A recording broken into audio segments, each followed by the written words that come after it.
Nicole's scream burst through my phone so loudly that a man at gate C12 turned to stare. How could you do this to your own family? It was 6:11 on Christmas Eve. My 17-year-old daughter was asleep against my shoulder, still wearing the red sweater she had packed for the family photos my mother had never intended to let her join. On my screen were 38 missed calls, 5 canceled airline confirmations, and one final message from my sister. "Where is Sadie?" I looked through the terminal window, at the runway lights glowing beneath the snow.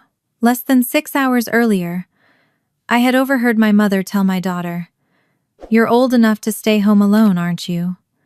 We want this trip to be for real family only." So, before sunrise, I canceled every ticket, every room, and every airport transfer I had paid for. Then I left a letter on my mother's kitchen counter and took my girl to the airport. My mother's voice replaced Nicole's. "Audrey, listen to me. Did Sadie open box 14? That was the first moment I understood. They were not panicking about a ruined vacation. I tightened my arm around my daughter. "No," I said. "And she won't be logging into the funeral home at 9 o'clock either." The line went silent. It was not angry or confused. It was afraid. Then Nicole whispered something I would replay for months. That batch had to close. At the time, I thought I had only taken my daughter away from people who did not consider her family. I did not know I had just destroyed their alibi, and I had no idea they had once used the same plan against my father. Stay with me to see what my mother had really planned for Sadie, and subscribe to the channel for more stories about quiet betrayals, buried family secrets, and the moment a mother finally says enough. 3 months earlier, I had believed a Christmas trip might fix what years of ordinary Sundays had not. Sadie would graduate from high school in the spring. Soon there would be college applications, dorm rooms, part-time jobs, and all the small distances that arrive when a child begins building a life of her own. I wanted one good memory before that happened. Not a perfect family portrait or a staged holiday card. Just 7 days when my daughter did not have to wonder whether she belonged. The trip was to San Diego. I had saved for nearly 2 years and paid just under $20,000 for 5 airline tickets, 2 hotel rooms, a suite for my mother and Leonard, and an airport transfer large enough for all our luggage. The travelers were supposed to be my mother, Margaret, my stepfather, Leonard, my half-sister, Nicole, Sadie, and me. I never announced what it cost. I did not want gratitude measured in dollars. I wanted breakfast together without someone checking the bill, photographs in which Sadie was not placed at the edge, and one Christmas when my mother looked at my daughter the way she looked at Nicole. In my family, I had always been the person who made things work. When my mother needed a reservation changed, she called me. When Nicole forgot a deadline, I handled it. I booked restaurants, paid deposits, compared flights, confirmed the airport car, and made backup plans for weather delays. Margaret often called Nicole "our girl," with a warmth that made the word sound like a title. She called me Audrey, usually when there was something to solve. The difference was rarely dramatic enough to confront. It lived in details small enough for everyone else to dismiss. The hallway in Margaret's house held years of Whitmore family photographs, but Sadie appeared in none of them. There were pictures of Nicole at graduations, birthdays, charity dinners, and company events. Even the employee photograph from Whitmore Memorial Services included the summer interns, except Sadie. That summer, Sadie had worked there as a temporary archive assistant. She scanned old contracts, named electronic files, and organized document batches. She had no access to bank records, payments, or customer accounts. Her work ended in August, and she had been proud of every paycheck. When I once asked why she was missing from the staff picture, Margaret said the photographer had arrived after Sadie left for the day. Sadie told me it did not matter. She said that too often. On December 23, we all gathered at Margaret's house because our airport car was scheduled before dawn. Suitcases crowded the entryway. Nicole had packed enough clothes for a month and complained that the hotel suite should have had a second balcony. Leonard checked the weather every 20 minutes. Margaret moved through the rooms with a clipboard, smiling as though she had organized everything herself. Sadie wore the red sweater she had bought for the family photos. She had spent an hour wrapping small gifts for everyone, even though Nicole had told us not to bring presents because the trip was already expensive. My daughter was excited, but as the evening went on, she grew quieter. I thought she was nervous about flying, or worried she had forgotten something. After dinner, Nicole leaned against the kitchen island and asked, "Sadie, do you still remember your archive password?" Sadie looked up from her mug. "My account expired when the summer job ended. I reactivated it," Nicole said. "There's one little thing you can finish after the holiday." I stopped folding the printed itineraries. Why would she need to work after the holiday? Nicole waved a hand.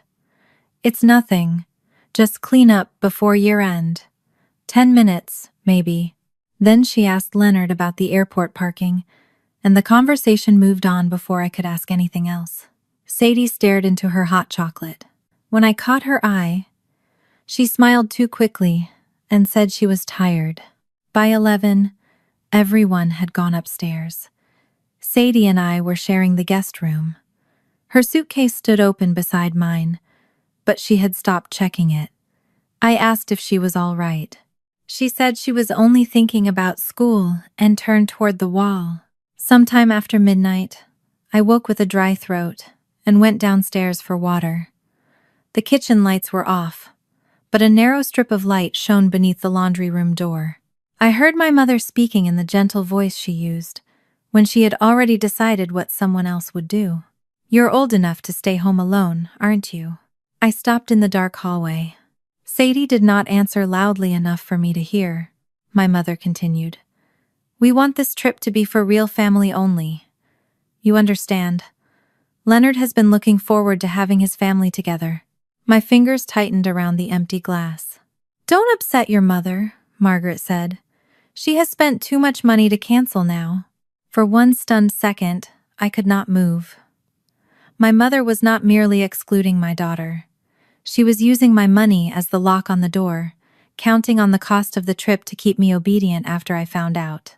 Then Margaret lowered her voice. "Tomorrow morning, you'll do the little job Nicole left for you. Then no one can say we abandoned you."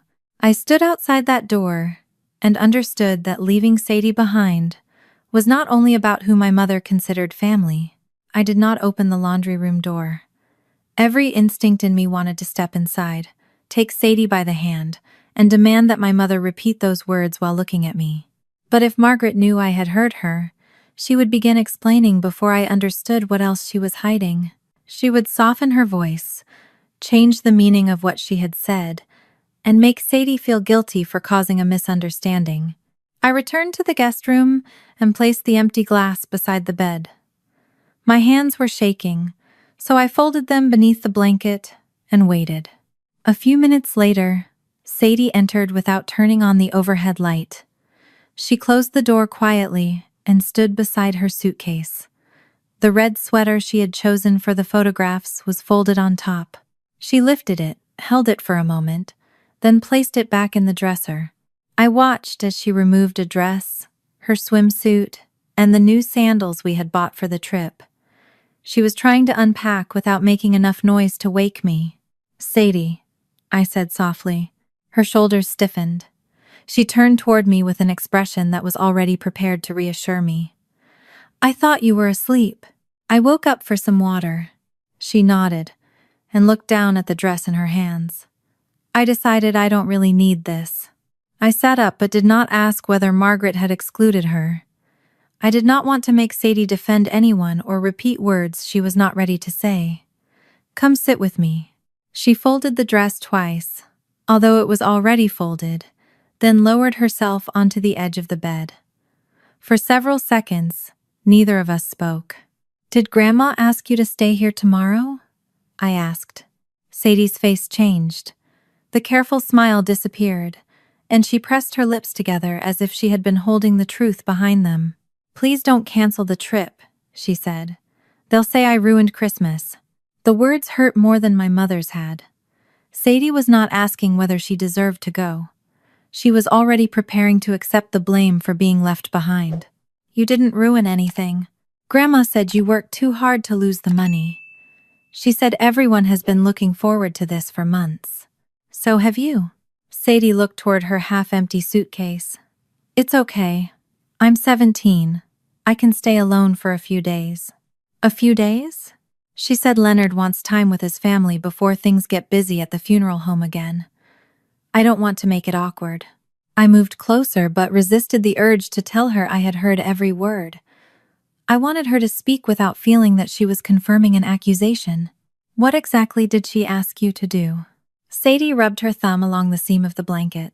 She said I could stay here. There's food in the freezer, and she left cash in the kitchen drawer.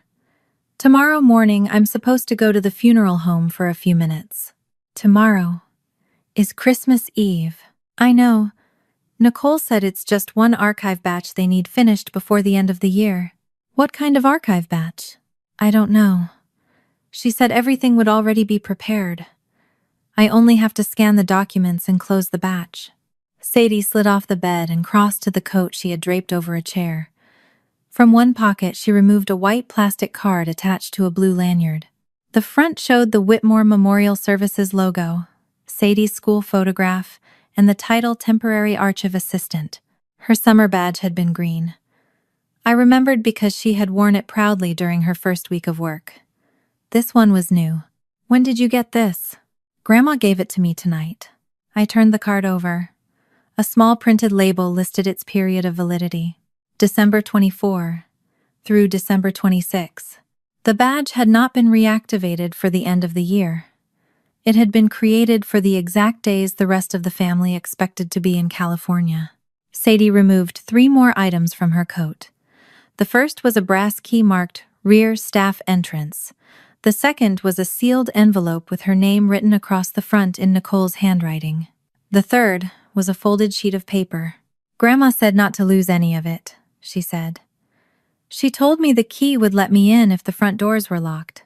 I opened the envelope carefully. Inside was a temporary username and password. The username was not the one Sadie had used during the summer.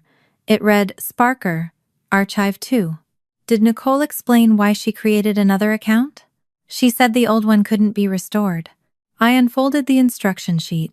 The steps were typed in a plain font, with several lines highlighted in yellow. Arrive before 8:55 a.m. Enter through the rear staff door. Use scanner 3 in the lower records room. Upload all documents from box 14. Select Finalize Archive Batch. Do not call unless the screen turns red. Why does this have to happen at exactly 9 in the morning? I asked. Sadie shook her head. Nicole said the system has to close the batch before the end of the year. I asked why I couldn't do it next week, but she said the deadline was automatic. There are 7 days left in the year. I know. Did you ever finalize batches during the summer? Sometimes, but only regular archive batches. I scanned the files, checked the page count, and clicked complete. Did that release anything? Her brow furrowed. What do you mean? Did it send the files somewhere, change an account, or approve anything? No, at least, I don't think so. I looked again at the temporary badge, the new account, and the key to a locked building. Sadie had been instructed to enter alone on Christmas Eve, use one specific scanner, and complete a process at one exact time. None of that matched the harmless cleanup Nicole had described in the kitchen.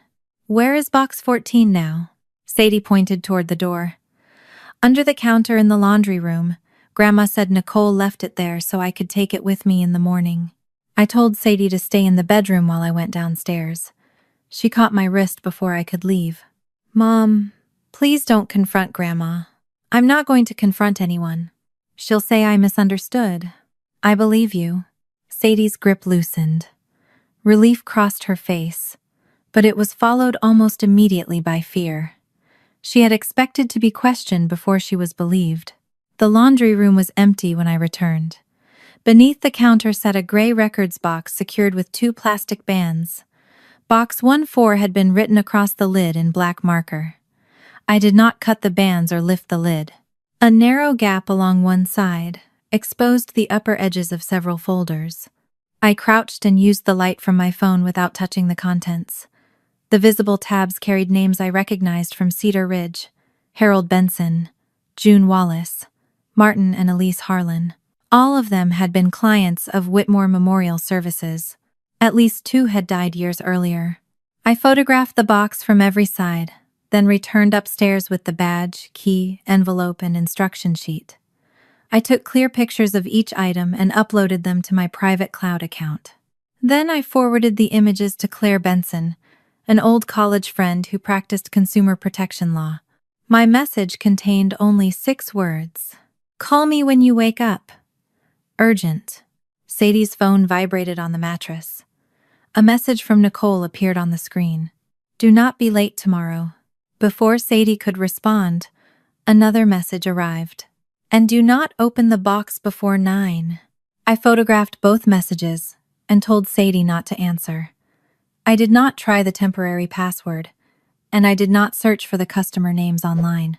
Whatever Nicole and Margaret had arranged, I would not give them away to claim that Sadie or I had accessed something improperly. "What are we going to do?" Sadie asked. I looked at her unpacked clothes, then at the red sweater she had folded away because my mother had convinced her there would be no place for her in the photographs. "First, I'm getting you out of this house," I said. "Then we'll find out why they needed you inside that building." I read the instruction sheet one final time. At the bottom, beneath the steps I had already seen, was a sentence printed in bold capital letters. "Close. Batch 14. At exactly 9 a.m. Do not leave the building until release is confirmed." I read the final instruction 3 times. "Close batch 14 at exactly 9. Do not leave until release is confirmed." Whatever release meant, it did not sound like ordinary filing, and it did not belong in the hands of a 17-year-old whose job had ended 4 months earlier. The clock on the nightstand read 3:43 a.m. I called Claire Benson.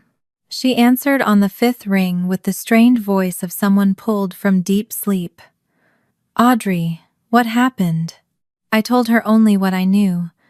My mother had excluded Sadie from the trip. Nicole had reactivated a work account, issued a new badge valid for 3 days, and instructed Sadie to enter a locked funeral home on Christmas Eve to process box 14 at exactly 9. I sent Claire the photographs while we spoke. Her voice changed as soon as she saw the instruction sheet. "Do not open that box. Do not use the username or password. Do not test the badge. And do not delete anything Nicole sent. I already photographed it all." "Good. Keep the original messages on Sadie's phone. Send me screenshots, but do not respond. I'm downloading copies now." I looked across the room. Sadie sat on the bed with both hands wrapped around her knees, watching my face for signs that she had done something wrong. "Claire, am I overreacting? You heard your mother tell your daughter she was not family. That alone is enough to take her out of that house. The rest means you should do it before anyone knows you are awake." Claire could not tell me what box 14 contained, and she refused to guess.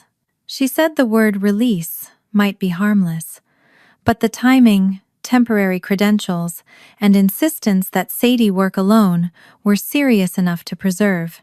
She asked me to forward every confirmation showing I had booked the trip myself. That was when I understood what I had to do. All 5 airline tickets had been purchased through my account and charged to my card. The hotel reservation was also in my name. I had booked 2 standard rooms and a suite because Margaret had complained that Leonard needed more space. I had reserved a private airport van so no one would have to manage luggage in the snow. I opened the airline app. My thumb hovered above the cancellation button. $20,000 represented 2 years of saying no to myself. It was skipped weekends, an older car, lunches packed before dawn, and the extra shifts I had taken when a supervisor went on leave. Even with travel protection, I would lose part of the money and receive much of the rest as credits instead of cash. For a moment, I heard Margaret's voice telling Sadie not to upset me because I had spent too much to cancel. She had calculated my sacrifice and decided it would make me obedient. I canceled all 5 tickets. The confirmation appeared on the screen, followed by the exact amount I had lost. I felt sick, but I did not stop. I canceled both hotel rooms, the suite, and the airport transfer. Each cancellation produced another email.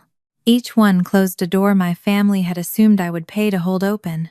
Then I searched for 2 seats on another airline. A flight to San Diego was leaving earlier than our original one. The fare was higher, the seats were near the back, and we would have a connection, but I booked it before I could reconsider. Sadie stared at the new boarding passes on my phone. You canceled theirs? I canceled the trip I paid for. They're going to blame me. I'm not canceling because of you. I sat beside her and made sure she looked at me. I'm canceling because no one gets to use my money to leave you behind. Her eyes filled, but she did not cry. What if the thing at the funeral home really is just paperwork? Then they can do it themselves. What if Grandma never speaks to us again? The question was not dramatic. Sadie asked it quietly, as if she were calculating the price of being protected. I hope she makes a better choice, I said. But I will not leave you here to make it easier for her to love me. We packed only what we could carry. I left the larger suitcases closed, because opening doors and dragging luggage through the house might wake someone. Sadie put the red sweater back on. I placed the badge, key, password envelope, and instruction sheet together on the guest room desk after photographing them again. Box 14 remained sealed beneath the laundry room counter. Before we left, I stood in Margaret's kitchen and wrote a letter on the back of the printed itinerary I had spent weeks perfecting. Sadie will not be staying behind. She will not open box 14, use the account created in her name, or enter the funeral home at 9 o'clock. I photographed everything you gave her, and copies are now outside this family. Every ticket, room, and airport transfer I paid for has been canceled. You said this trip was for real family only. I finally understood what that meant. I left the letter in the center of the counter where Margaret kept her clipboard. The house was silent when we stepped outside. Snow had covered the driveway in a thin white layer, and our footprints were the first marks across it. Sadie looked back once before getting into the car. I did not. We reached Minneapolis-St. Paul while the sky was still black. At security, Sadie kept checking her phone even though no one had called yet. I knew that silence would end the moment Margaret entered the kitchen. It happened at 5:47. My phone vibrated while we were walking toward gate C12. Margaret called first, then Leonard, then Nicole. I let each call go to voicemail. Messages arrived so quickly that the screen barely stopped moving. Nicole wrote that the airline had made a mistake. Leonard asked for the new confirmation numbers. Margaret ordered me to answer immediately. None of them asked whether Sadie was safe. At 6:03, Nicole sent one message in capital letters. Where is Sadie? By the time we sat at the gate, I had 38 missed calls. Sadie leaned against my shoulder, exhausted. I muted the phone but continued saving every voicemail to a separate folder, as Claire had instructed.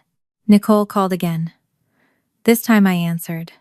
Her scream was so loud that a man across the aisle looked up from his coffee.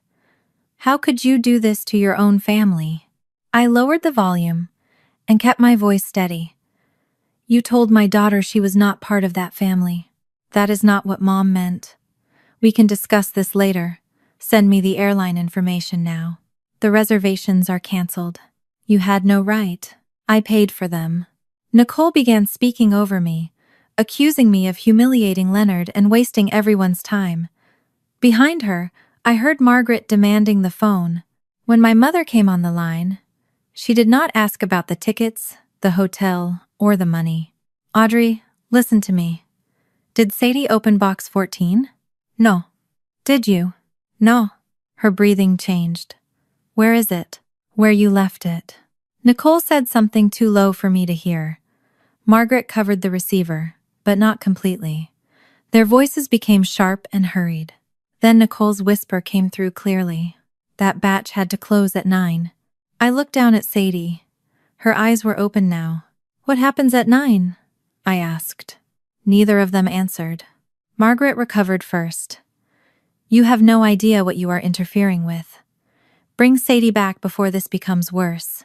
The threat in her voice was wrapped in the same calm she had used in the laundry room. I felt the old reflex to explain myself, to persuade her that I was reasonable, but there was nothing left to discuss. Do not contact Sadie directly, I said. Claire Benson has copies of everything. I ended the call and saved the recording. For several minutes, I wondered whether I had moved too fast. Maybe release referred to archived pages. Maybe the rigid instructions came from an outdated computer system. Maybe I had destroyed Christmas over my mother's cruelty and an office procedure I did not understand. Sadie's phone chimed.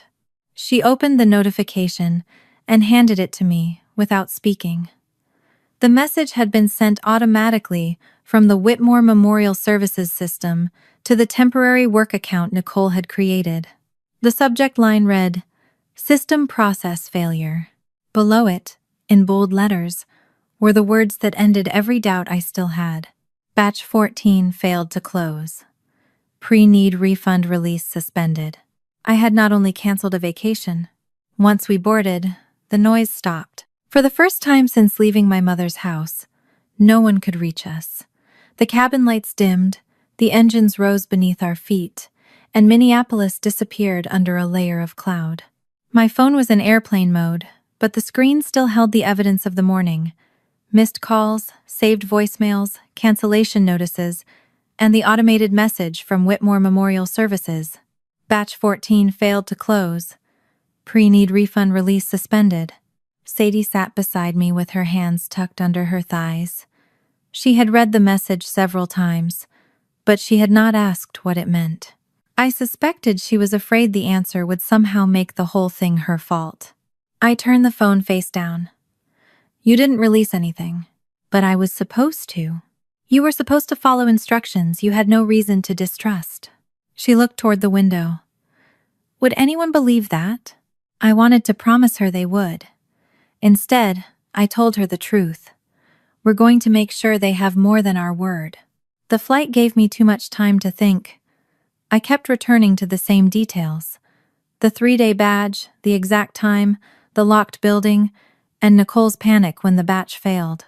None of it felt accidental, but I still did not understand what a pre-need refund was or why a funeral home would need Sadie to release one on Christmas Eve.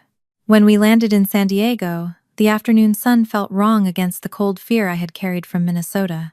Families moved through the terminal in holiday clothes, children dragging stuffed animals behind them, while Sadie and I stood near baggage claim, with only 2 carry-on bags, and no idea whether we would spend the night in a hotel or turn around and fly home. Claire called before I could contact her. I spoke to someone at the state, she said.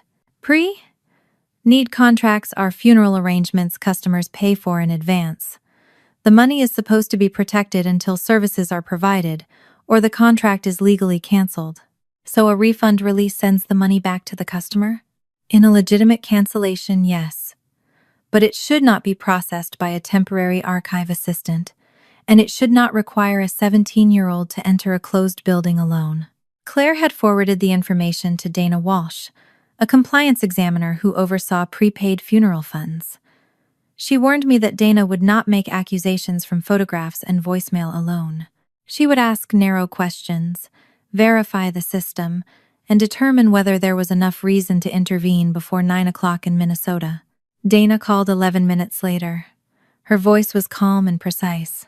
I am not telling you a crime has occurred, she began. I am trying to determine whether funds are at risk and whether a minor's credentials are being used outside their authorized scope. She asked me to send the instruction sheet, Nicole's messages, the automated failure email, and proof of when Sadie's summer employment ended. She also wanted to know exactly what Sadie had been allowed to do while employed. Sadie answered most of that herself. During the summer, she had scanned paper contracts, checked page counts, and assigned file names from a list Nicole provided. Her account had allowed her to upload documents and mark an archive folder complete. It had never allowed her to approve payments, alter customer balances, or release money. Dana asked whether anything unusual had happened during those months. Sadie hesitated. I don't know what counts as unusual. Anything Nicole told you not to question? Dana said. Sadie looked at me before continuing. She remembered cancellation forms that had blank signature lines. Nicole sometimes gave her a signed page separately and told her to attach it to a different document before scanning. On several occasions, Sadie had been instructed to rename a new file so it matched the number of an older contract already in the archive. I asked whether that would replace the first file. Sadie said. Nicole told me the old one was wrong and not to worry about it. Did you read the forms? Not really. She said they were paperwork for people who were already dead. The sentence made my stomach tighten. I remembered the names visible through the gap in box 14. Harold Benson had died 6 years earlier. June Wallace's funeral had been held at Whitmore Memorial Services when Sadie was still in middle school. Martin and Elise Harlan had both passed away before the pandemic. I gave Dana the names I could remember. She did not react beyond asking me to spell them. Then she said she would contact the funeral home's bank and system provider through the state's inspection authority. She could request a temporary hold on unusual refund activity, while verifying whether the contracts had been legally canceled. What happens if this is nothing? I asked. Then the hold is released after review. For now, do not contact customers, do not access the funeral home system, and do not publish any allegations. I agreed. Part of me wanted to call every family whose name I had seen and warn them, but Claire reinforced Dana's instruction. If the documents were legitimate, public accusations could cause unnecessary harm. If they were fraudulent, alerting the wrong person might cause records to disappear. We checked into a small airport hotel, instead of the resort I had originally booked. Sadie sat on one bed while I opened my laptop at the desk. She looked exhausted, but every time her phone vibrated, her shoulders tightened. At 2:18 p.m. California time, Dana called again. The bank had placed a temporary hold on 27 refund requests connected to Whitmore Memorial Services. Together, they totaled $347,600. I gripped the edge of the desk. Were they all in box 14? The digital batch associated with the failure notice contains 27 requests. I cannot yet confirm the physical contents of the box. She explained what the preliminary records showed. Sadie's reactivated account had been assigned as the user importing the documents. At 11:32 the previous night, someone with administrative authority had expanded that account's permissions. Sadie's temporary badge was scheduled to be the only active entry credential for the lower records floor between 8:30 and 10 on Christmas Eve. The security camera, covering that floor, had also been placed on a maintenance schedule for the same period. I looked at my daughter. Her face had gone pale. If I had gone in, she said, everything would have shown it was me. Dana corrected her carefully. It would have shown that your credentials and badge were used. That is not the same as proving you created the documents or intended to release funds. But they would have said I did. None of us answered because we all understood that possibility. The calls from my family continued. Leonard left messages, asking me to stop embarrassing Margaret. My mother said nothing about box 14, only that I had become cruel and irrational. Nicole called from a different number after I blocked hers. I answered, because Claire had told me to preserve direct communications. You have no idea what you've done, Nicole said. 42 people depend on that funeral home. 42 families could lose their income because you heard one sentence and decided to punish everyone. You reactivated Sadie's account. It was year-end cleanup. You gave her access to a closed building and told her to release refunds. I told her to close an archive batch. You are twisting words because you want Mom to suffer. Nicole spoke quickly, but beneath the anger I heard fear. She never asked whether Sadie was safe. She asked what I had sent Claire, whether I had photographed the box, and whether Dana had contacted the bank. By then, Nicole seemed less like my spoiled younger sister, and more like the person who had designed the trap. After the call, I asked Sadie whether Nicole had ever discussed college costs with her. Sadie said Nicole had asked how much money she hoped to save before graduation, and whether I could afford tuition without loans. At the time, Sadie had thought her aunt was taking an interest in her future. Before I could decide what that meant, Dana emailed Claire and me a preliminary transaction diagram. The 27 refunds were not scheduled to return directly to the contract holders. They were routed through several temporary accounts before reaching one central business account. Dana called moments later. "I need to ask you about the name on the receiving entity," she said. I opened the attachment. At the center of the diagram was a company I had never heard of, Parker Family Consulting LLC. Dana was silent long enough for me to read it twice. Then she asked, "Was Thomas Parker your father?" The company had been opened with his name and tax identification number nearly 20 years earlier. I had spent most of my life believing Thomas Parker was the reason my family had learned to distrust the Parker name. My mother told the story so often that it stopped sounding like an accusation and became family history. Thomas had handled financial records for Whitmore Memorial Services. Money disappeared from prepaid funeral accounts. When questions began, he blamed the system, humiliated Margaret in front of the community, and left Cedar Ridge rather than accept responsibility. According to her, he had chosen pride over his daughter. I was 22 when the investigation became public, old enough to understand words like embezzlement and professional misconduct, but still young enough to believe that the parent who stayed must be the honest one. Margaret sat beside me at the kitchen table and explained that Thomas had destroyed his own life. She said she had tried to protect me from the worst of it. I did not ask to see the records. I did not call him. Instead, I built my life around proving I was nothing like him. I paid every bill before it was due. I avoided borrowing money even when it would have made things easier. I kept receipts, balanced accounts, and returned every favor quickly so no one could say I owed them. At work, I became the person trusted with deadlines and difficult decisions. In my family, I volunteered to pay because generosity felt like evidence of innocence. Even the Christmas trip had been part of that pattern. I thought if I worked hard enough, planned carefully enough, and paid for everything myself, no one could question my place in the family.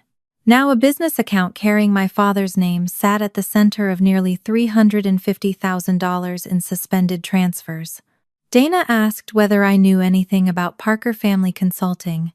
"No," I said. "I've never heard of it." "Did your father own a consulting business?" "He was an accountant.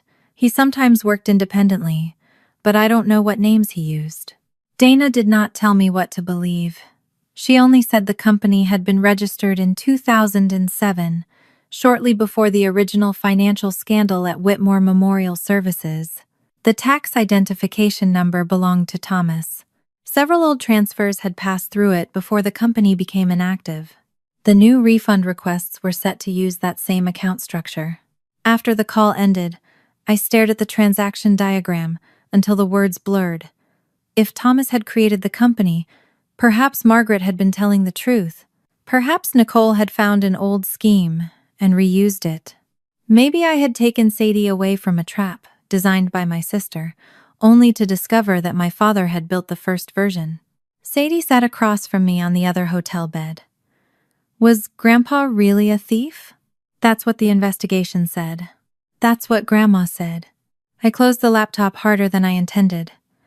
There were records, Sadie. He lost his license. People do not lose everything because one person tells a story. She flinched, and I immediately regretted my tone. "I'm sorry," I said. "None of this is your fault." "I know." She hesitated. "What if Grandpa didn't do it?" The question struck the part of me I had spent years sealing shut. If he was innocent, he could have stayed and fought. Maybe he did. "You didn't know him." "Neither did I," she said. "That's why I'm asking." I stood and walked to the window. Below us, cars moved through the hotel parking lot beneath palm trees, decorated with white Christmas lights. The calm outside made my anger feel misplaced, but I could not release it. Thomas had sent birthday cards for several years after he left. I returned the first one unopened.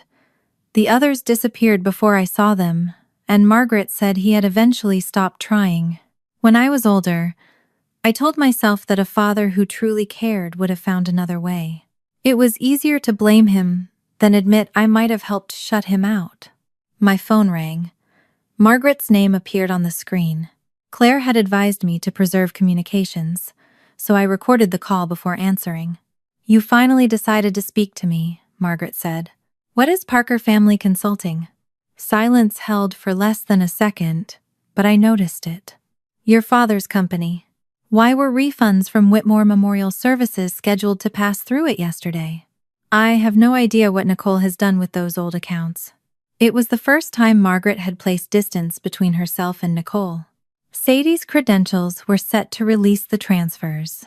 Then perhaps you should ask yourself why your daughter had access to financial records. She didn't until someone expanded her permissions. Margaret exhaled slowly. "You and Sadie are exactly like him." My grip tightened around the phone. "Like who?" "Thomas. Suspicious, ungrateful, always searching for corruption where there is none. You see theft everywhere because it is in your blood." For years, that sentence would have silenced me. The Parker name had always been treated as a stain I had to compensate for. Now Margaret was applying the same stain to my daughter before any investigation had begun. If nothing improper happened, why did Box 14 have to close while the rest of you were flying to California? You do not understand business. Then explain it. I will not discuss confidential customer matters with someone who has already involved outsiders. She moved immediately to consequences. 42 employees could lose their jobs. Families with funerals scheduled that week might be abandoned. Cedar Ridge depended on Whitmore Memorial Services. She said my anger over a private conversation had already caused panic at the bank.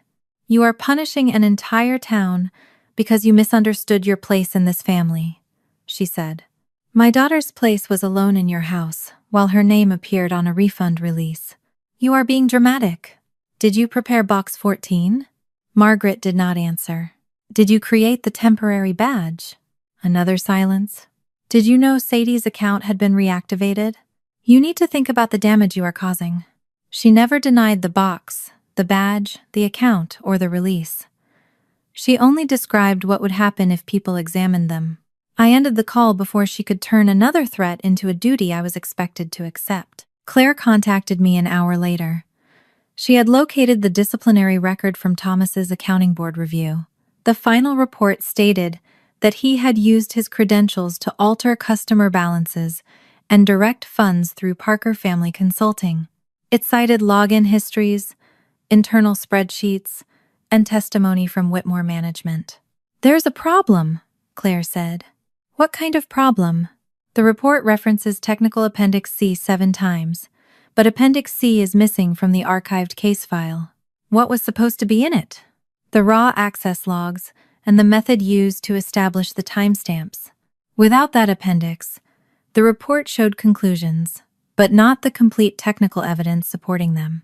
Claire had requested copies from the accounting board, the county archive, and the insurer that had handled the original claim. Dana found one first. An insurance examiner had preserved a duplicate because the missing money had triggered a coverage dispute. The scanned copy was faint, and several pages were handwritten, but the dates were clear. The crucial changes to the Whitmore accounts had been recorded on the 18th of February, 2008. I remembered that date only after Dana read the hospital name. Thomas had been admitted the previous evening following a highway collision. He suffered a broken wrist, fractured ribs, and a concussion. Hospital records showed he remained under observation for 3 days. Claire continued reading. An administrative login entered the system after the original activity, adjusted the server clock, and reassigned several actions to Thomas's user profile. The report did not identify the administrator, only that the account belonged to Whitmore Memorial Services Management. Margaret had taught me that Thomas fled because the evidence against him was undeniable. The evidence now showed someone had changed the time and placed his name on actions performed while he lay injured in a hospital bed. Claire reached the final line of the appendix and read it slowly. The user attributed to Thomas Parker was physically incapable of accessing the system at the recorded time. Claire confirmed the preservation order the next morning. Whitmore Memorial Services, its bank, and the software provider were formally instructed not to delete, alter, or overwrite records connected to Box 14, Sadie's temporary account, or the suspended refund requests. Only then did I agree to return to Cedar Ridge. Sadie and I flew back through Minneapolis and checked into a hotel 20 minutes from home. I would not take her to Margaret's house, and I did not want my family waiting in our driveway while I tried to understand what had happened to my father. Our house was dark when Claire met us there. Snow had collected along the front steps, untouched since we left. Sadie remained in the living room while Claire followed me upstairs. The letter from Thomas had been inside a locked drawer for 6 years.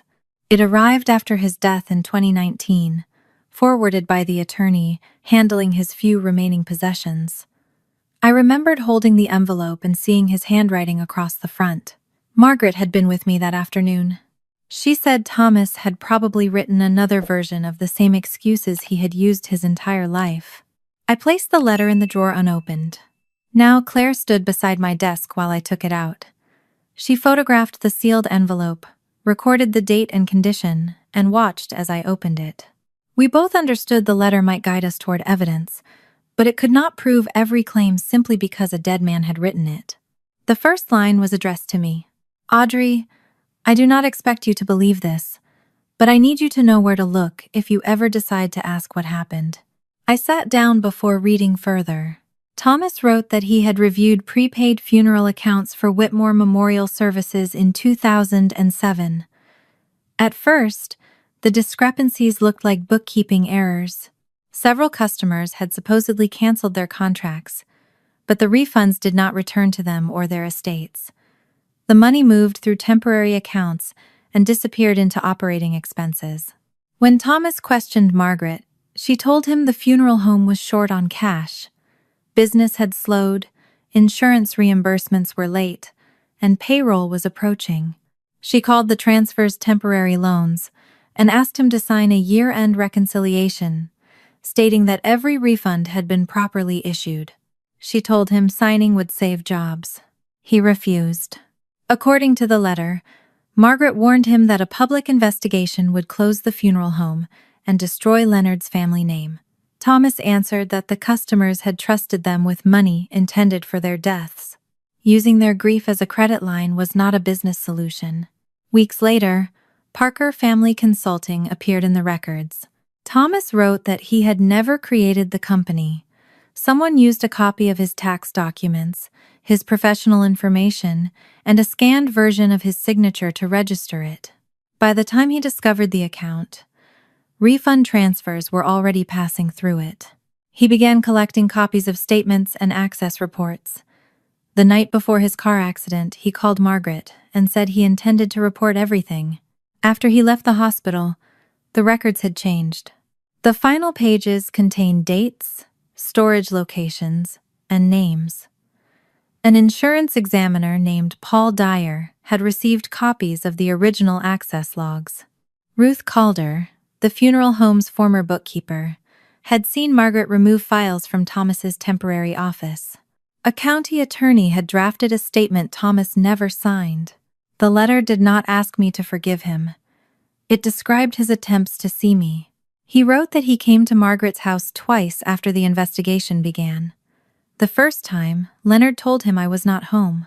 The second time, Margaret met him outside and said I wanted nothing to do with him. She claimed I had called him a thief and begged her to keep him away. I had never said those words to her. Thomas wrote letters, but most were returned. He called my college dorm until someone told him my number had changed. Margaret later told me he had stopped trying because avoiding responsibility mattered more to him than being my father. I pressed my palm against my mouth as I read the final paragraph. I did not leave because I stopped loving you. I left because every attempt to reach you was used as proof that I was dangerous, unstable, or trying to manipulate you. I hoped time would make the truth easier to find. Instead, time only made the lie older. Sadie appeared in the doorway. She did not ask what the letter said. She crossed the room and sat beside me. For years, I had resented Thomas for not fighting harder. Now I had evidence that he had tried, while I had helped my mother close every door. Claire reminded me that grief could wait until we had secured the locations mentioned in the letter. She sent the dates and names to Dana, who compared them with records already obtained under the preservation order. By that evening, the current audit trail was becoming clearer. Nicole's administrator account had reactivated Sadie's credentials and expanded her permissions. Nicole had also scheduled the camera maintenance and prepared the digital container linked to Box 14. At first, nearly everything pointed toward her. Dana found large credit card balances, a second mortgage Nicole had not disclosed to Leonard, and monthly spending far beyond her salary. There were luxury purchases, private club fees, and payments on a vehicle registered through a small company she controlled. Nicole had prepared the physical box, sent Sadie the instructions, and monitored the failed batch. It looked as though she had discovered Margaret's old fraud system and revived it to cover her debts. But Dana found 2 records that did not fit that conclusion. The refund forms inside the digital batch had been generated from a template created by Margaret's management account. The bank's standing authorization allowing refund funds to pass through intermediary business accounts carried Leonard's signature. Dana did not yet know how much Leonard understood. A broad authorization could have been signed without reviewing each later transaction. Claire warned me not to turn suspicion into certainty before the documents were examined. Margaret's role was less ambiguous. The template carried her account identification, but Nicole could argue she had used her mother's login. The investigation was still separating who created the system from who operated it. Nicole contacted me that night from an unfamiliar number. "Do not hang up," she said. "I'm trying to help you. You prepared Box 14. I followed instructions." "Whose instructions?" She ignored the question. "Mom controlled the accounts. She created the forms. She told me the business would collapse if we did not move the money until spring. You gave Sadie the badge. I never expected her to be charged with anything. You created evidence that she entered the building, used the account, and released the money." Nicole's breathing became uneven. "I can put the money back. It is not your money to put back. I will sell the car. I will refinance my house. I will do whatever is necessary. But you need to stop saying Sadie was targeted. That is exactly what happened. If you make that accusation official, they will treat this as identity fraud involving a minor. Mom will go to prison, and the funeral home will be finished." Nicole offered a deal. She would tell investigators Margaret designed the refund system. She would return what she could and provide passwords. In exchange, I would withdraw my statement that Sadie had been deliberately positioned as the responsible person. "You want me to protect you by leaving my daughter exposed. No one is blaming Sadie now, because I took her away." Nicole insisted everything could be handled privately. I asked her to put the offer in writing through her attorney. She refused. I told her I would not trade Sadie's name for another family arrangement no one could prove existed. Nicole began crying, but the sound turned quickly into anger. "You think you are the first person Mom has cornered like this?" I stopped speaking. Nicole lowered her voice. "Mom did this before. What are you talking about? Ask her what happened the night your father tried to take you away." The call ended before I could respond. I called back, but the number no longer accepted incoming calls. 10 minutes later, a voicemail arrived from Nicole's regular phone. Her voice was quieter, as if she had recorded it somewhere Margaret could not hear. "Your father didn't leave because he stole. He left because Mom made sure no one would believe him." Nicole's voicemail did not tell me everything, but it changed the question I had been asking. I no longer wondered whether my mother had protected the person who framed Thomas. I began to wonder how much of the framing she had designed herself. Claire warned me not to confront Margaret yet. The current audit was still separating documents from assumptions, and Nicole's frightened confession could not replace evidence. Instead, Claire arranged for me to meet Ruth Calder, the former bookkeeper Thomas had named in his letter. Ruth was 72 and lived in a small apartment above a pharmacy on the edge of Cedar Ridge. She chose a quiet diner for our meeting and arrived carrying a canvas folder that looked older than Sadie. Her hands trembled when she saw me, but her voice remained steady. "You have your father's eyes," she said. That made it harder to watch what they did to him. Ruth had worked at Whitmore Memorial Services for 17 years. She remembered Thomas noticing that prepaid funeral funds were leaving customer accounts without matching checks to the customers or their estates. At first, he assumed the office had posted them incorrectly. When he traced the money through temporary accounts, he began asking Margaret for original cancellation forms. "Your mother told the staff he was desperate," Ruth said. "She said he had gambling debts and was trying to cover them by accusing the funeral home. Did anyone ever see evidence of those debts?"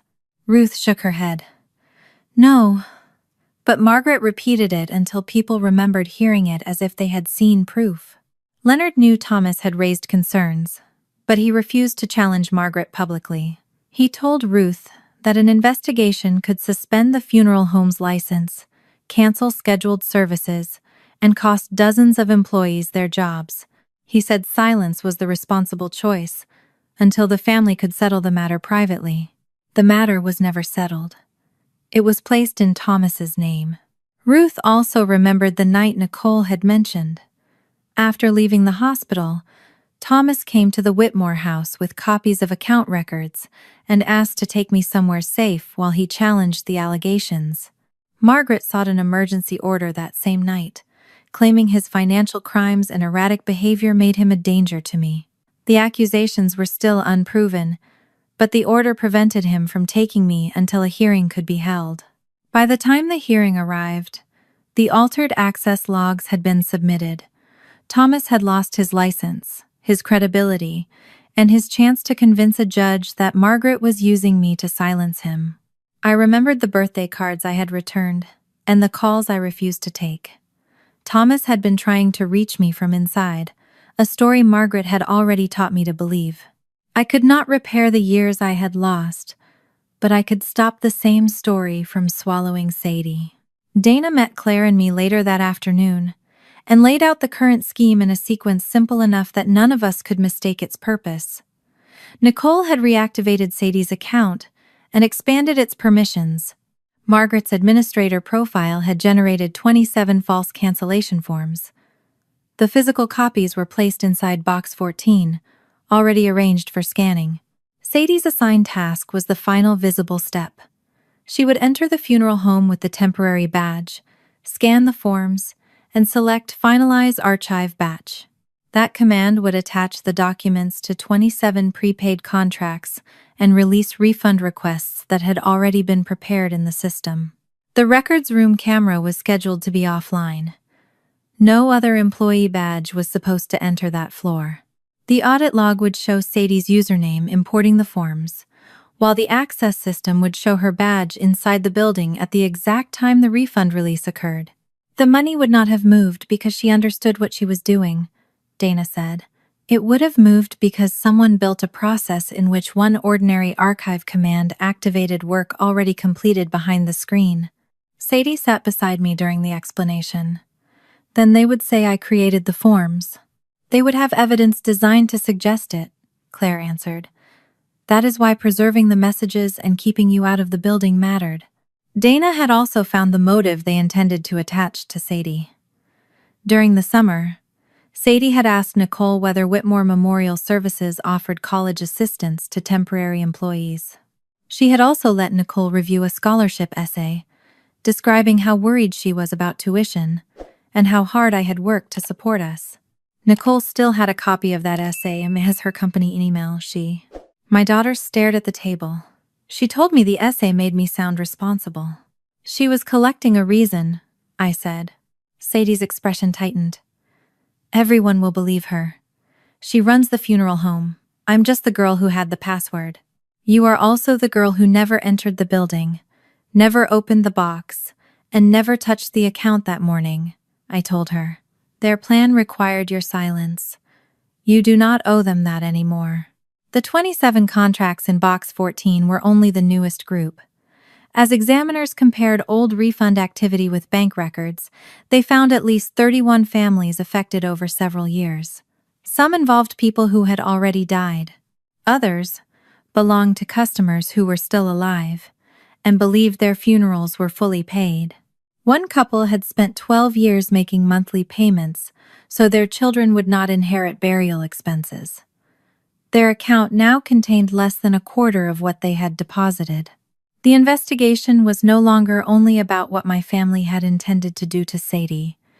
It was about people who had trusted the Whitmore name during the most vulnerable decisions of their lives. Margaret responded by publishing her own version first. Her social media post described me as an estranged daughter who canceled a family Christmas trip without warning, removed a minor from Minnesota, and shared confidential business information because of a private disagreement. She claimed Sadie had accessed restricted records and called her an emotionally unstable teenager, being encouraged to retaliate against relatives. She did not mention the temporary badge, the reactivated account, or the 27 suspended refunds. The post spread through Cedar Ridge within hours. Some people defended Margaret because Whitmore Memorial Services had buried their parents and grandparents. Several employees wrote that they were afraid of losing their jobs. Others asked why a closed funeral home needed a teenager working alone on Christmas Eve. Sadie read only a few comments before putting down her phone.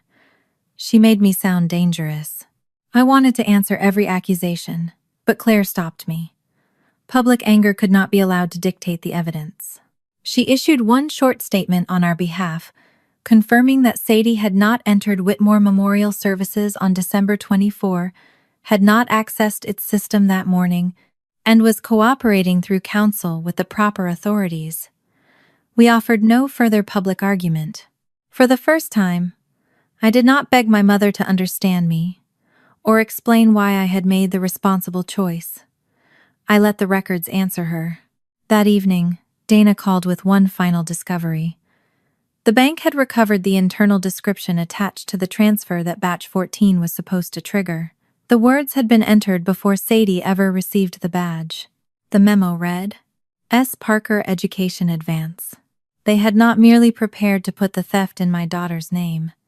They had prepared the reason everyone was supposed to believe she did it. The words S. Parker Education Advance removed the last possibility that Sadie had simply been placed in the wrong position by carelessness.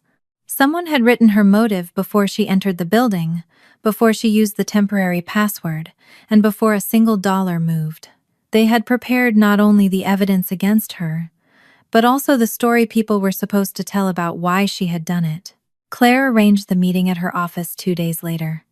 She refused Margaret's request to meet privately at the Whitmore house, where every conversation could be turned into a family dispute. Claire's conference room had a long table, a recording system, and windows overlooking a frozen parking lot. Dana Walsh attended with another representative from the State Compliance Division.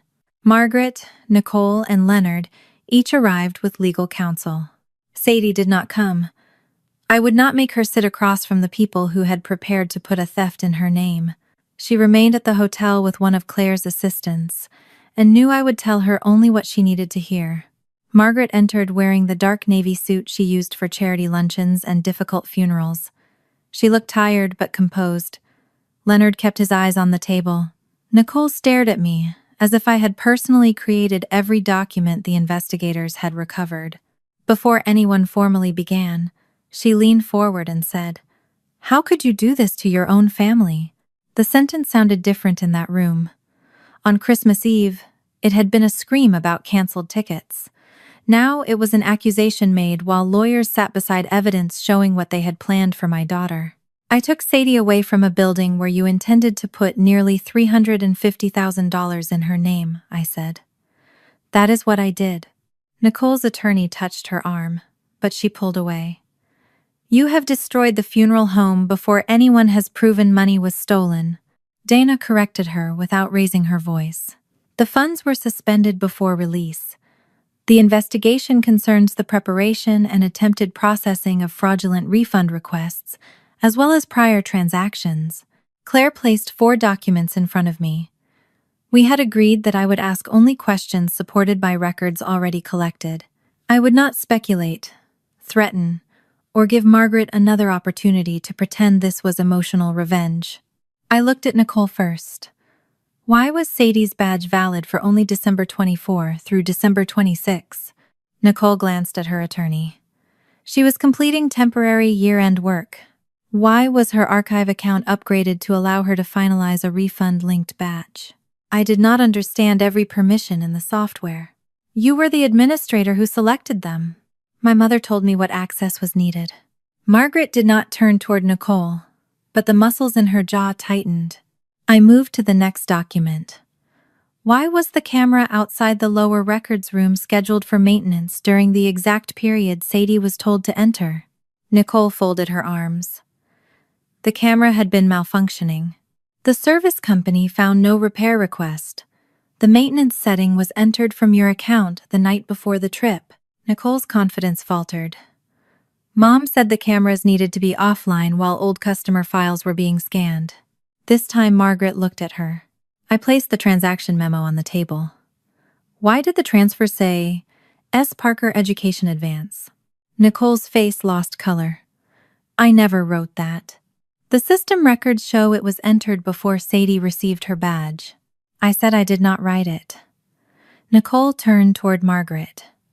She prepared the refund templates. She told me the labels would make the internal accounts easier to reconcile. Margaret's attorney asked for a break. Margaret refused. There is no reason to dramatize ordinary business decisions, she said. Whitmore Memorial Services experienced a temporary cash shortage. Insurance payments were delayed, operating costs increased, and payroll still had to be met. Dana asked, "Are you acknowledging that prepaid customer funds were redirected to business expenses?" I am saying money was moved temporarily to protect the institution responsible for serving those customers.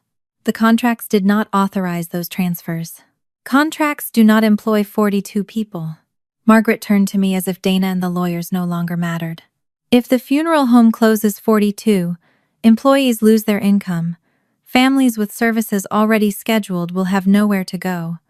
Bodies cannot be placed on hold while regulators debate paperwork. The argument was familiar because she had used it against Thomas. Every stolen dollar became a saved job. Every false document became an act of responsibility. Anyone who objected was not defending customers, but endangering the community. You did not borrow the money, I said.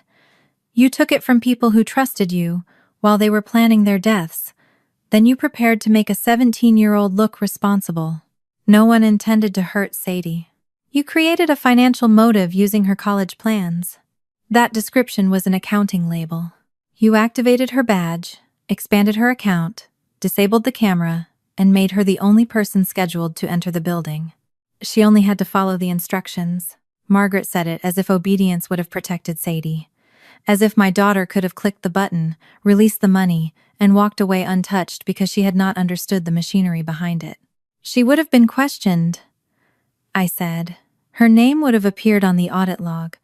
Her badge would have placed her in the building. Her scholarship essay would have been used to say she needed money. The system would have been corrected before anything became serious. Then why did the rest of you need to be in California? Margaret's gaze hardened. The trip was planned months ago. The trip I planned and paid for. That does not make you an expert in the obligations of a family business. I looked at the woman who had spent my entire life deciding which burdens belonged to a Parker and which protections belonged to a Whitmore. Why Sadie? Margaret did not answer immediately. Nicole shifted in her chair. Leonard stared at his hands. I asked again. If this was only a temporary transfer to protect employees, why did someone need to carry the blame? Why did it have to be my daughter?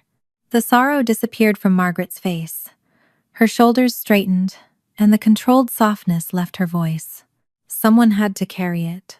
No one in the room moved. Margaret looked directly at me. Better a Parker than a Whitmore. I had imagined that if my mother ever admitted what she believed, I would cry, shout, or ask how she could say such a thing about her granddaughter. Instead, something inside me became still. I no longer needed to persuade her that Sadie was worthy of protection. Margaret understood Sadie was innocent. She had chosen her for that reason. Nicole slowly turned toward our mother. For the first time, I saw fear in her expression that was not about prison or money. She had spent her life believing being a Whitmore made her safe. Now she was sitting beside a woman who had just admitted that safety depended on always having someone else available to sacrifice. Dana closed the folder in front of her. Based on the transaction records, altered account permissions, attempted releases, and risks to existing contract holders, the state is issuing an immediate temporary suspension of Whitmore Memorial Services Authority to manage prepaid funeral funds. Margaret's attorney objected, but Dana continued. All pending transfers would remain frozen. An independent custodian would take control of customer records and verify active contracts. The funeral home could continue only limited services under external supervision while the investigation proceeded. Leonard finally spoke. I did not know any of this was happening. I turned toward him. Your signature authorized the intermediary accounts. Margaret handled the finances. I signed what she put in front of me. You said the same thing when Thomas raised concerns in 2008. His eyes lifted to mine. You stood beside her while she called him a thief, I continued. You signed the papers that kept him away from me. You protected the Whitmore name because knowing less made you feel less responsible. I never altered his records. But you knew something was wrong. Leonard looked at Margaret. She gave him the smallest shake of her head. He noticed it, and whatever loyalty had kept him silent for 18 years finally broke. He asked his attorney for permission to retrieve something from his car. The attorney insisted on accompanying him. They returned with a brown leather folder. Leonard placed it on the table but kept one hand over it. This has been in the safe at our house since 2008.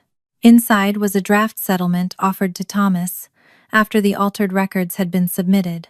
Margaret had proposed paying him enough to leave Cedar Ridge and rebuild somewhere else. In return, he would accept responsibility for the missing funds, surrender any claim against Whitmore Memorial Services, and agree not to contact me without her permission. Thomas had never signed it. In the margin beside the payment amount was a note written in Margaret's handwriting. Necessary per protect the Whitmore name. Leonard pushed the document toward me. Your mother knew Thomas was innocent before he ever left town. Leonard's folder did not end the case. It ended the family's ability to pretend there was no case. The investigation continued through winter, spring, and most of summer. Every few weeks, another document arrived through Claire's office.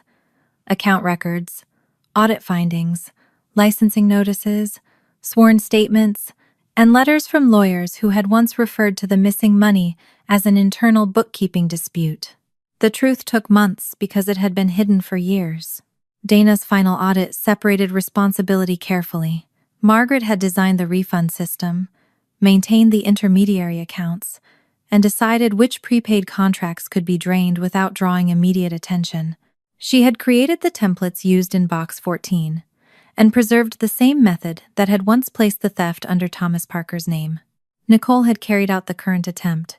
She reactivated Sadie's account, expanded its permissions, prepared the physical files, scheduled the camera outage, and entered the false education memo. Investigators also found that part of the money, taken in earlier years, had covered Nicole's personal debts and luxury expenses. Leonard had not created the system, but his claim of ignorance did not survive the records. He had signed broad bank authorizations, ignored irregular reports, helped suppress Thomas's allegations, and kept the unsigned settlement in his safe for 18 years. He had protected the Whitmore name by refusing to ask questions whose answers might cost him the business. Thomas was finally cleared through evidence that supported itself from several directions. The missing technical appendix proved his account had been manipulated while he was hospitalized. Ruth's testimony confirmed he had challenged the transfers before he was accused. The draft settlement showed Margaret knew he was innocent. The historical bank records traced the money away from him and back toward accounts controlled by Whitmore Memorial Services. The State Accounting Board amended its old disciplinary finding. The notice arrived in a plain envelope addressed to Thomas Parker's estate. It stated that the conclusion against him had relied on altered technical records and materially false testimony. His professional record was corrected, and the finding of misconduct was withdrawn. He had been dead for 6 years. I sat at my kitchen table with the notice in front of me and tried to decide what justice meant when the person who needed it could no longer read his own name without the word thief beside it. I felt relief, grief, and shame in equal measure. None of it brought back the calls I had refused or the letters I had returned. Sadie placed her hand over mine. "He would have wanted you to know." I nodded, but I could not answer. Whitmore Memorial Services did not close overnight. Dana had warned me that sudden closure would harm the same customers the investigation was meant to protect. An independent funeral services group was appointed to manage active cases, preserve contracts, and transfer prepaid accounts into protected custody. Scheduled funerals continued. Families were not forced to move loved ones in the middle of arrangements. Many employees kept their jobs under the temporary operator, though the Whitmore family lost all management authority. That mattered to me more than I expected. During the first weeks, Margaret had used the employees as shields. She said exposing the fraud would destroy 42 livelihoods. The independent takeover proved the workers and the Whitmore name were not the same thing. The business could serve the community without allowing my mother to control the money. The restitution process was slower. Business property, the family's lake cottage, and part of Margaret and Leonard's home equity were placed under court supervision. The funds were used to create a repayment pool for customers whose prepaid funeral accounts had been reduced or emptied. I met several of those families through the victims coordinator. One woman named Denise had paid for her mother's funeral in monthly installments because she never wanted her children to face the debt she had carried after her father died. A retired teacher named Mr. Ellis believed his own burial had been fully funded. The audit showed that more than half of his account had been transferred years earlier. Neither of them cared about my family's Christmas trip. They cared that a respected funeral home had used their fear of becoming a burden as a source of cash. Listening to them changed the way I understood what had happened. Margaret had prepared to sacrifice Sadie, but Sadie was not the first vulnerable person she had used. The entire system depended on customers being too grieving, too elderly, or too trusting to examine every transaction. When I gave my formal statement, I did not focus on the hotel rooms or the canceled flights. I explained how adults had taken ordinary acts of trust and converted them into evidence against a child. Sadie had accepted a summer job, shared a scholarship essay, and followed instructions from relatives. Margaret and Nicole had turned each of those things into a badge, a financial motive, and an audit trail. I also spoke about reputation. Cedar Ridge believed the Whitmore family because they had buried generations of its residents. That respect made people less likely to question them, not more deserving of unquestioned trust. Before the criminal proceedings advanced, Margaret's attorney approached Claire with a private proposal. Margaret would issue a public apology for excluding Sadie from the trip. She would fund Sadie's college education in full and establish an additional trust for graduate school. In return, I would describe Box 14 as a misunderstanding caused by poor internal controls rather than a deliberate attempt to implicate my daughter. The offer included more money than I had saved in my entire life. For a few minutes, I understood why Margaret believed it might work. Money had always been the language she used when love, accountability, or truth became inconvenient. I rejected it. I did not ask for tuition, a trust, or a private apology. Through Claire, I demanded that every official record clearly state Sadie had not created, uploaded, or authorized the fraudulent requests. I required written notices to her school, the scholarship organizations that had received Margaret's accusations, and every agency that had reviewed her name during the investigation. I also demanded that no photograph, recording, statement, or image of Sadie be used in any public apology or attempt to rebuild the Whitmore reputation. Margaret wanted a video in which she apologized beside her granddaughter. Her attorney said it would show healing and reduce public hostility. Sadie refused. "I'm not standing next to her so people can tell her she looks forgiven," she said. "She can apologize without using me again." That was the clearest boundary my daughter had ever spoken. She did not raise her voice or ask me whether it was acceptable. She simply decided. Nicole eventually agreed to cooperate. She provided passwords, identified old accounts, and admitted creating Sadie's badge and changing her access permissions. Her cooperation could reduce her sentence, but it did not erase her role. For the first time, she could not hide behind Margaret's instructions and still call herself innocent. Leonard surrendered his professional license. Civil claims were filed against him for approving transactions and concealing information related to Thomas's case. He sent me one letter, saying silence had seemed like the least destructive choice. I returned it through his attorney without answering. By September, the court had accepted the major factual findings. Restitution calculations were underway, and sentencing dates had been scheduled. Margaret continued to describe herself as the person who had done what was necessary to preserve a family institution. The afternoon before her sentencing hearing, Claire's office received a personal envelope addressed to me. There was no return address, but I recognized Margaret's handwriting before Claire placed it on the table. Across the front, my mother had written 4 words. "To my real daughter." Even after everything, she was still using the same distinction that had wounded Sadie, hoping it would make me feel chosen enough to come back. I opened Margaret's letter in Claire's office after Sadie had gone home. I did not take it to the hotel, place it on our kitchen table, or ask my daughter whether she wanted to read what her grandmother had written. Margaret had already used Sadie's name, college plans, work history, and desire to belong as tools. She would not use my daughter's curiosity as one more way back into our lives. The letter began with the words, "I am sorry you were hurt. Not sorry for creating the refund templates. Not sorry for placing a temporary badge in Sadie's hand or preparing a financial motive in her name. Not sorry for choosing a child because she carried Parker instead of Whitmore." Margaret wrote that she had made difficult decisions during years when the funeral home was struggling. She repeated that 42 employees and hundreds of local families had depended on her. She said every action had been intended to preserve an institution larger than any one person. Then she called me her real daughter. She said Nicole had made reckless choices.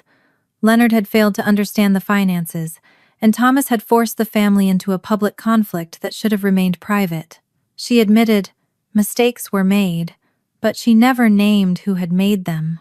She described Box 14 as a desperate attempt to delay a financial collapse, not a plan designed to put theft in Sadie's name. The last page asked me to stand beside her after sentencing and help preserve what remained of the Whitmore name. Margaret was still asking for forgiveness without surrendering the story. She wanted me to accept the title of real daughter in exchange for helping her avoid the truth of what she had done to my real child. I did not write an emotional answer.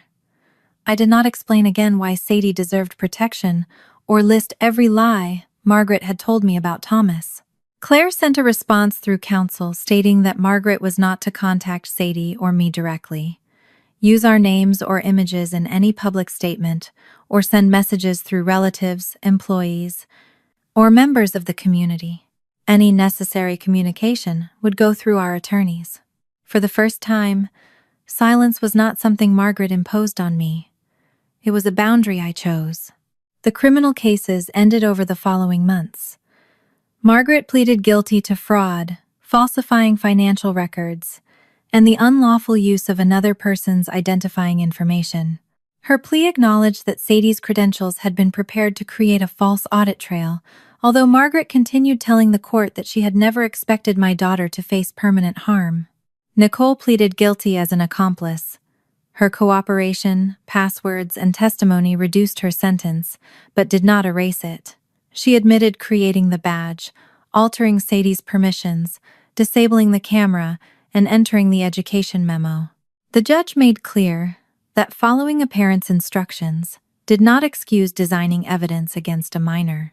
Leonard lost the funeral home, his professional license, and most of the property tied to the business. The court did not treat his refusal to understand as innocence. He had signed authorizations, concealed the settlement offered to Thomas, and spent years benefiting from questions he chose not to ask. The independent operator eventually purchased the service side of Whitmore Memorial Services. The Whitmore name came down from the building, but the employees who had done honest work were offered positions under the new company. The restitution fund began issuing payments to affected families in stages. It could not restore the trust they had lost, but it returned money that had never belonged to my family. A week after Thomas's professional record was formally corrected, I went to his grave. I brought the amended notice from the accounting board and the letter I had finally opened.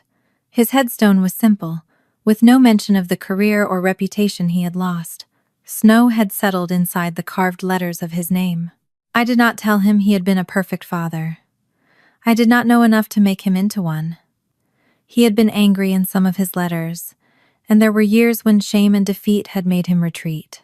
Clearing his name did not turn every absence into Margaret's fault, but I admitted that I had believed the people who harmed him because their version allowed me to feel secure. I had confused the parent who remained physically close with the parent who told the truth. I read aloud one sentence from his final letter. "I hope you do not spend your life proving you deserve love from people who profit from making you doubt it." The wind moved through the bare trees. There was no answer, but I no longer needed one to know what I had to stop carrying. Sadie graduated from high school in June. Her name was cleared in every official record connected to the investigation, and the scholarship organizations that had received Margaret's accusations were sent written corrections. She applied to college without hiding the summer job or turning the fraud into the center of her application. She did not decide to become a lawyer, an auditor, or an investigator because of what happened. She chose environmental design, a subject she had loved before Box 14 existed. I was relieved that my family's crime did not get to choose her future. At graduation, Sadie wore the same red sweater beneath her gown that she had packed for the Christmas photographs. This time, she chose it because she liked it, not because she hoped Margaret would approve. The following Christmas, we took a smaller trip to a quiet town along the California coast. There was no sweet, private airport van or printed schedule. Claire joined us for 2 days, and a few friends met us for dinner, but most of the week belonged to Sadie and me. We ate breakfast when we were hungry, walked along the water, and changed plans without anyone treating flexibility as failure. No one asked who had paid enough to deserve a seat. No one arranged us by last name. On our final morning, Sadie balanced her phone against a railing and set the timer. We stood together as the horizon slowly brightened behind us. The photograph was imperfect. The wind pushed my hair across my face, and Sadie was laughing before the camera finished counting down. It was the first family photograph I kept without looking at the empty space where someone else should have been. We remained by the water after the sun began to rise. Sadie slipped her hands into the pockets of her jacket and looked at me. "Do you ever regret canceling that trip?" she asked. I thought about the money I had lost, the mother I no longer spoke to, the sister who had chosen the Whitmore name over my daughter, and the father whose truth reached me too late. "I regret spending so many years believing I had to buy a place for us at their table," I said. "I regret teaching you, without meaning to, that being useful was the price of belonging." Sadie looked toward the sun. "But you don't regret that morning?" I put my arm around her shoulders. "No, I will never regret waking up and taking you with me." A year earlier, we had crossed a dark driveway before sunrise because the people inside had decided my daughter was the easiest person to leave behind. Now the light spread across the water, and neither of us was waiting for permission to call what we had a family. Real family was never the people who shared my mother's last name when it benefited them. It was the girl beside me at sunrise, and the promise I finally kept: no one would ever leave her behind again.